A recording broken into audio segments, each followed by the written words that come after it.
पाकिस्तान तहरीक-ए-इंसाफ के 10 MNAs जो पाकिस्तान तहरीक-ए-इंसाफ के टिकट पे मुंतखब हुए वो आज सिंध हाउस में बैठे हुए हैं, जिन्होंने अपना ज़मीर बेचा, अपना वोट बेचा। क्या कहना चाहेंगे उनके लिए? जनाब, उन्होंने ज़मीर जो जैसे कहते थे कि बर्र सग़ीर में जो लोग हैं, जो अमेरिकन कहते हैं कि ये जो है पैसों के लिए, ख़ासकर पाकिस्तानियों के लिए, उन्होंने कहा था कि ये अपनी माँ को भी बेच देते। आज इन 10 MNAs ने साबित कर दिया, और उसमें वो खैराती MNA भी है। वो खैराती MNA जो कि मखसूस सीटों पर उनको मुंतखब किया गया, वो भी कहते हमारा ज़मीर जाग गया। अबे बेशर्मो, जलील के इंसानों, तुम्हारा ज़मीर आज जाग रहा है, जबकि सारे जो लोग अमेरिकन लोबी जो इमरान खान के खिलाफ खड़ी हुई, खुददारी के खिलाफ कह रहे कि पाकिस्तान कैसे खुददार मुल्क हो सकता है, वो इसके खिलाफ बात कर रहा है। इमरान खान ने अमेरिका को किस तरह जुर्रत के साथ कहा कि नो मोर जो होगी, अभी जो एब्सोल्युटली नॉट कह दिया, और कहा कि हमारे अड्डे तुम्हारे लिए इस्तेमाल नहीं होंगे, अगर आपने ताल्लुक रखना है तो बराबरी की उसमें। तो अमेरिका बौखला गया कि ये वो पाकिस्तान जो मदद मांगता था, ये वो पाकिस्तान जो हमसे मिन्नत तरले करता था, ये वो पाकिस्तान इसके लीडरान आते थे और अमेरिका के पैर पकड़ा करते थे और कहते थे कि खुदा के लिए हमें जो इमदाद दो, पाकिस्तान चलाना है, खुदा के लिए चीजें करो। आज उस मुल्क का, उस छोटे मुल्क का, इस्लामी मुल्क का लीडर हमें कह रहा है कि एब्सोल्युटली नॉट, और हमें कहता है कि अगर बात करनी तो आप बराबरी के सद्दे में। तो ये मैं बताना चाहता हूँ, ये आलमी साजिश हो रही है सिर्फ इस वजह से। और दूसरी बात कि आज तक ये हमारे पाकिस्तान के और दुनिया के दूसरे मुसलमान जो लीडरान थे, कभी भी अक़वाम मुत्तहिदा में जाके वो इस्लाम की बात नहीं करते थे, वो अपनी मफादात की बात किया करते थे। जब मेरे लीडर पाकिस्तान के फ़ख्र को, पाकिस्तान के वज़ीर आज़म को जब मौका मिला, और वो जो उन्होंने 22 साल जो आवाम को कहते रहे रियासत के मदीना, रियासत मदीना, रियासत मदीना, और यहाँ हम नाफिज करना चाहते हैं, यहाँ हम वो कानून लाना चाहते हैं, वो इंसाफ लाना चाहता है, खुददारी लाना चाहते हैं, हमारा मुल्क खुददार होना चाहिए, हम किसी की गुलामी में नहीं आना चाहिए। वो जब अक़वाम मुत्तहिदा में जाता है तो वहाँ पर कहता है कि अल्लाह के सिवा किसी के आगे हम नहीं झुकते। सबसे शुरुआत पहले उन्होंने उनको बताया कि हम अगर झुकते हैं तो सिर्फ और सिर्फ अल्लाह रब्बुल इज़्ज़त के आगे हम झुकते हैं, उसके सिवा कोई ताकत नहीं जिसके आगे हम झुके।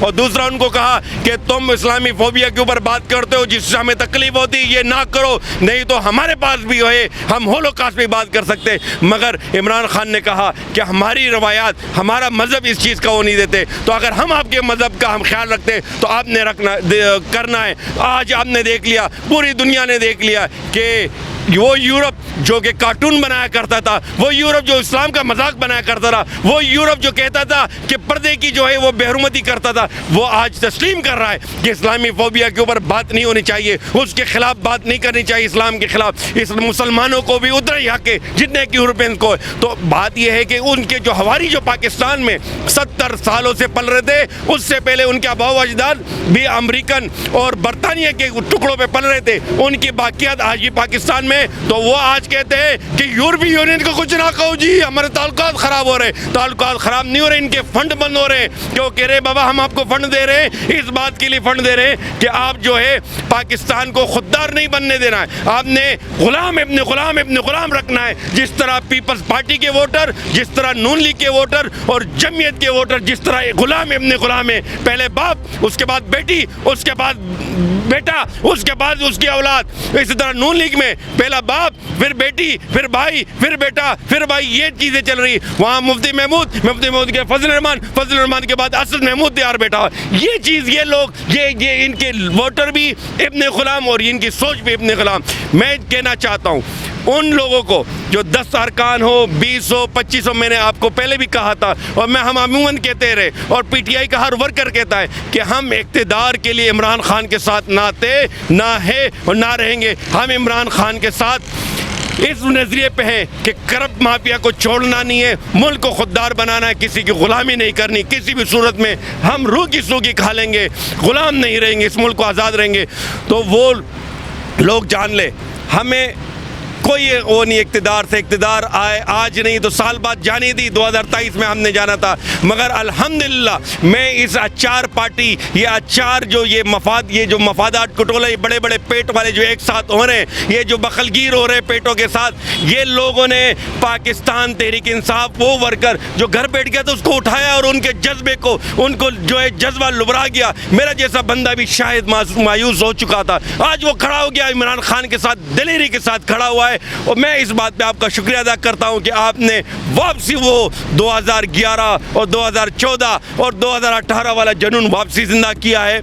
और इंशाअल्लाह ताला ये बताएगा, कल इलेक्शन हो, साल बाद इलेक्शन हो या 2023 में इलेक्शन हो, ये आवाम आपको बताएगी। और इन गद्दारों को, ये टुकड़ों पे पलने वाले इन गद्दारों को भी पता पड़ जाएगा। जिस तरह वो MPA जो 20 निकाल दिए थे ना सेनेट में, जो सेनेट में बिक गए थे KPK वाले, पूछो ना किधर है वो लोग, कहाँ हैं, कोई नहीं जानता जनाब। इमरान खान की टिकट पे आए थे। और मैं वो खैराती टिकट वालों को मैं कहना चाहता हूँ कि अगर तुम में शर्म और हया है और अगर आप ज़मीर की बात करते हो, आज इस्तीफा दो और चले जाओ उनके पास जिनके इशारों पे, और वो हम देखते हैं कि वो तुम्हें मुंतखब लेके आए। तुम्हारी हैसियत काउंसलर की जितनी नहीं है, काउंसलर भी तुमने नहीं बनाना। PTI ने आपको इज्जत दी जो आपको रास नहीं आई। कहते कि ख़ानदानी बंदे को इज्जत दो तो वो आपको इज्जत देता है, बेख़ानदानी बेनस्ले को आप इज्जत दो तो वो ये किरदार अदा करता है। और जो दूसरे जो राजा रियाज वाले जो कह रहे हैं कि हमारा आज 3.5 साल के बाद जी ज़मीर जाग गया, हमारा वो प्लान अब जाग गया, असल में क्या है कि ये समझे थे कि पीपल्स पार्टी होगी, ये जरदारी होगा। इमरान खान भी मुझे करप्शन की कुल छूट देगी,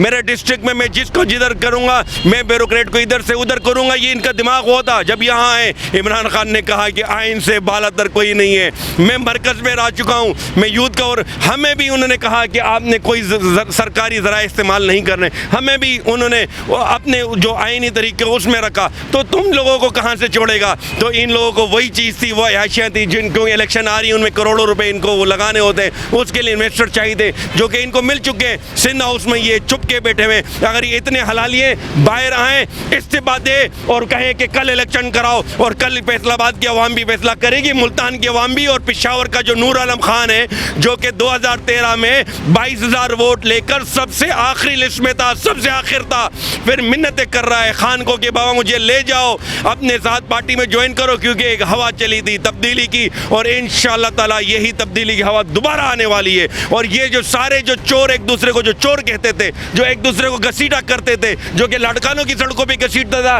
एक माल रोड पे घसीटता था, जो शोबदाबाजियां चल रही होती थी, माइक पैक देते थे कि जरदारी को मैं यूँ कर दूंगा, वो उधर से जो है वो हिल के जो है वो पैक लगाकर हिल हिल के बोलता रहे कि नवाज शरीफ और फलाना ये अमेरिकन एजेंट है और ये इंडियन एजेंट है, ये जो फतवे दिया करते थे, आज अवाम ने देख लिया। और इमरान खान ने पहले दिन कहा था, 2010 में भी कहा था एक टॉक शो में कि जिस दिन अगर तहरीक इंसाफ की हुकूमत आएगी, सारे चोर, ये सारे डकैत एक साथ हो जाएंगे, मेरे खिलाफ खड़े हो जाएंगे। और वही बात जिस दिन हलफ उठा रहा था वज़ीर आज़म पाकिस्तान, शान फ़ख्र पाकिस्तान, इमरान खान जब हलफ उठा रहा था, उस दिन भी उन्होंने वो, अगर आप उठा के देख के क्लिप, वो इमरान खान ने कहा था कि जब जब मैं इन पे हाथ डालूंगा, जब जब इनको मैं पकड़ूंगा, जब जब पाकिस्तान तरक्की करेगा, तब तब ये लोग जो है इकट्ठे होंगे और मेरे खिलाफ खड़े होंगे। और उन्होंने अवाम को अपील की थी कि मैं आपके बलबूते पे, आपके भरोसे पे, और पाकिस्तान को खुद मुख्तार बनाने के लिए मैं आपके भरोसे पे ये सारी चीज़ें करूँगा। अवाम ने साथ देना है। मैं अवाम से कहता हूँ 27 मार्च डी चौक पे आपका कप्तान इमरान खान पुकार रहा है, और आपने बताना है इन चोर लुटेरों को, ये जो अमेरिकन के जो पैसों पे पलने वाले लोग, ये यूरोप यूनियन के जो है तरले मिन्नतें करने वाले लोग, जो इंडियन नवाज लोग, ये जो पाकिस्तान को कभी भी तरक्की याफ्ता मुल्क नहीं देखना चाहते। अगर कोई तरक्की वाली चीज़ें करेंगे वो करेंगे जहाँ पे इनकी सरिया, इनका सीमेंट बिकता हो, वो काम करते हैं। उसके अलावा ये इदारों को अपना ये गुलाम बनाए होते हैं। पुलिस को इन्होंने हमेशा अपनी गुलाम रखी है, ब्यूरोक्रेसी को इन्होंने हमेशा अपने मुट्ठी में रखा है। ये वो लोग हैं जो कि कभी पाकिस्तान को आगे नहीं जाने देंगे। इनको जब कोरोना के हालात थे, इनको पता है कि मुश्किल वक्त है, ये हुकूमत जो है मुश्किल फैसले करेगी, इसमें उन्होंने करा। जब आज दिन को नजर आए कि अभी आने वाला बजट पाकिस्तान का सबसे बेहतरीन बजट होने वाला, इनको फिक्र लाहक हो गई। मुझे वो फिल्म याद आती, नाइक फिल्म एक थी, इंडियन मूवी की थी, है तो हमारा दुश्मन मुल्क, मगर उसकी एक मूवी थी, उन्होंने जिस तरह ऐसी बनाई थी जैसे पाकिस्तान के सियासतदानों के लिए कि एक अकेला सियासतदान आता है, इन सबको बेनकाब करता है, वो वैसे ही आज पाकिस्तान में हो रहा है। इमरान खान खड़ा हुआ, जो चोर एक दूसरे की गिरबान पकड़ा करते थे, जो बारियां लिया करते थे, आज वो एक दूसरे की जमानत दे रहे। मजे की बात है कि एमक्यूएम नवाज शरीफ को कहती है कि आप जरदारी की जमानत ले, हम इससे मुआहिदा कर दे। आवाम लीग जरदारी को कहती है कि आप नून लीग का जमानत ले, हम कर रहे। मौलाना साहब जो जिसका काम है निकाह पढ़ाना, वो कहते हैं कि जी मैं आपको अल्हम्दुलिल्लाह मैं वो हलफ आपका उठाऊंगा, मैं जो है आइन के 73 के आइन के तनाजुर में आप लोगों का हलाल सुलह कराऊंगा, हलाल निकाह कराऊंगा, आप लोगों को हलाला की भी अगर जरूरत पड़ेगी हलाला भी करवाऊंगा आपका। क्योंकि ये बार बार इन्होंने अपना तुका हुआ चाटा है, बार बार इन्होंने तुका हुआ चाटा है पहले। और मैं इत्तेहादियों को कहना चाहता हूँ, आप कहते हो कि हम बड़े ख़ानदानी हैं, अगर सीएमशिप मिल जाए तो हम फिर सोच सकते हैं, वैसे हम बड़े ख़ानदानी लोग हैं, हम जो बात करते हैं उससे फिरते नहीं हैं। जो ख़ानदानी होते हैं, जिसके साथ एक दफ़ा ज़ुबान देते हैं कि हम तुम्हारे साथ खड़े हैं, तो फिर खड़े होते हैं। अब मुझे ज़रा बताएं कि इमरान खान के ख़िलाफ़ आदम एतमाद किस चीज़ का हो रहा है? जनाब उसकी करप्शन पकड़ी गई, जनाब उसकी हुदैबिया के पेपर मिल्स वो पकड़े गए, उनके लंदन में जो है फ्लैट्स पकड़े गए, उनके जो है पनामा में जो है कुछ चीज़ें आई है, या जरदारी की तरह जो है शुगर मेले लूटमार किए, या जरदारी की तरह लाखों एकड़ ज़मीनों पे कब्जा कर दिया, या जरदारी की तरह जो है उन्होंने पुलिस को इस्तेमाल किया। उन्होंने क्या किया? कौन से इदारे के साथ उन्होंने किए? उन्होंने इदारों को कहा कि आप अपना काम करें। और जिस तरह ये इलेक्शन कमीशन दूसरे मामलात में तो एक्शन ले लेती है फ़ौरन। अगर कोई भी PTI का कोई भी हुक्मरान जमात का कोई लफ्ज़ बोल लेता है, रात को 12 बजे भी इलेक्शन कमीशन ख्वाब से एकदम बेदार होता है और उसी टाइम जो है नोटिस ले लेता है। आज जावेद लतीफ़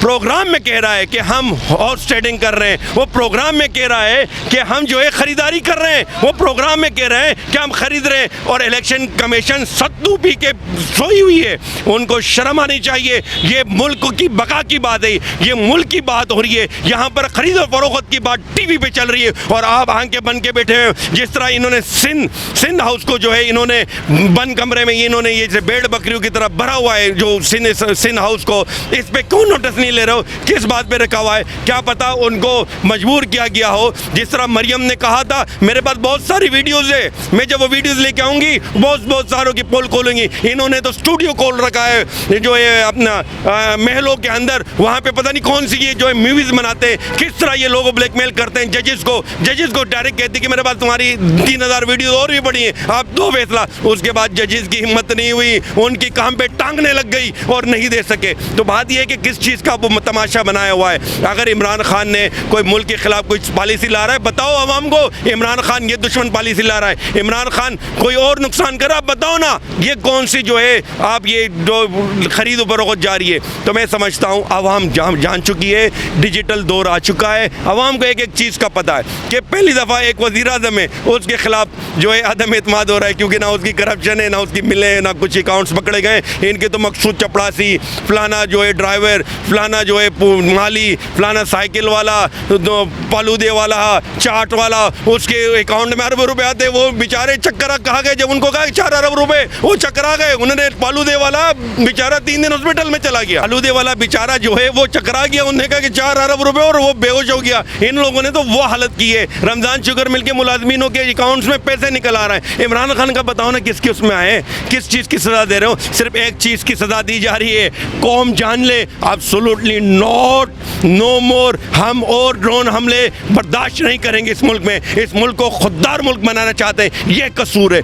मैं कौम को वो कर ले, देख ले। और मैं समझ रहा हूँ कि आज से 10 साल बाद या 15 साल बाद ये तारीख़ गवाह होगी, तारीख़ के जो कलमदान है वो लिखेंगे इस बात को कि इमरान खान को सज़ा सिर्फ अमेरिकन ग़ुलामी से निकलने पे मिली। सिर्फ और सिर्फ उसने जब नो मोर कहा तो उस बात पर उसकी सज़ा मिली। जब अमेरिका को आंखों में आंखें में कहा कि हम बराबरी की सतह पर ताल्लुकात रखना चाहते हैं, रशिया को कहा कि अगर आना चाहते हो बराबरी की बात करो, चाइना को कहा आप आए इन्वेस्ट करते हो मगर जो बदअनवानियाँ हैं उसके भी वो चीज़ें करो। तो ये चीज़ें उस चीज़ की सज़ा दी गई है और कोई नहीं है। इंशाअल्लाह ताला मैं फिर कौम से कहना चाहता 27 मार्च को पहुँचे डी चौक, ये पाकिस्तान के मुस्तकबिल का दिन होगा और इंशाअल्लाह ताला वज़ीर आज़म इमरान खान वहाँ बहुत ज़्यादा बड़े बड़े फैसले करेंगे और कौम को बताएंगे कि क्यों हो रहा है, ये चोर इकट्ठे क्यों हैं, जो 70 साल के दुश्मन एक साथ एक जगह खाने क्यों खा रहे हैं, एक दूसरे को मुंह में ठूस के खाने क्यों खिला रहे, क्योंकि वजह है इमरान खान ने अमेरिका को कहा एब्सोल्युटली नॉट।